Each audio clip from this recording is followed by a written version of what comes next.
गएको बेला दिनभरि म कहाँ गएँ त के गरेँ त दिनभरि मेरो कसरी कट्यो लेट्स सी।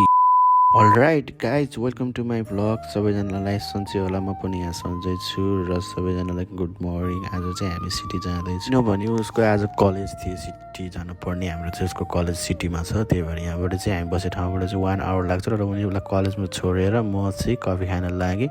अनि कफी लिएर आएर पानी परिरहेको थियो, अनि म चाहिँ गाडीभित्र बसेर कफी सफी खाँदा बसेको ठाउँमा चाहिँ त्यहीँ नजिकै थियो बिच। अनि त्यसपछि पानीहरू रह्यो, अनि म चाहिँ यसो अब दिनभरि के गरेर भयो नि, अनि बिचतिर यसो गएँ। अनि बिचमा जाँदाखेरि चाहिँ पुरै मौसम चाहिँ पानी पर्ला जस्तो भइरहेको थियो। चाहिँ कहिलेकाहीँ यस्तो एक्लै बसेर हिँड्दा चाहिँ यस्तो आनन्द आउँछ कि, अनि केही नयाँ नयाँ कुराहरू पनि सोचेर आउँछ अनि सोच्दै बस्छु। र कहिलेकाहीँ चाहिँ यस्तो पिस ठाउँमा बसेर चाहिँ आनन्द आउँछ। अनि म त के सोचेर यस्तो बसिरहेको थिएँ। अनि ठ्याक्कै पानी पनि पऱ्यो, पानी परेपछि म चाहिँ अनि त्यहाँनिर एउटा बारदेलमा गएर पानी रह्यो जहिले चाहिँ बसिरहेँ। अनि पानी रह्यो, त्यसपछि फेरि म बिचतिर गएर यसो फोटोसोटो भिडियो सिडियो एक्लै बनाउँदै थिएँ। छालको आवाज आएर म तर्सिरहेँ। अनि त्यसपछि चाहिँ म चाहिँ भिडियो सिडियो बनाएपछि चाहिँ फेरि म चाहिँ अनि गाडीतिर लागेँ। अनि मलाई चाहिँ भोक लागिरहेको थियो, अनि म त्यहाँ भोक लागेर त्यहाँ खाजासाजा खाँदै बसिरहेको थिएँ। त्यहाँ बसेको नि थुप्रो दिनभरि बसियो, बोर लागिसकेको थियो।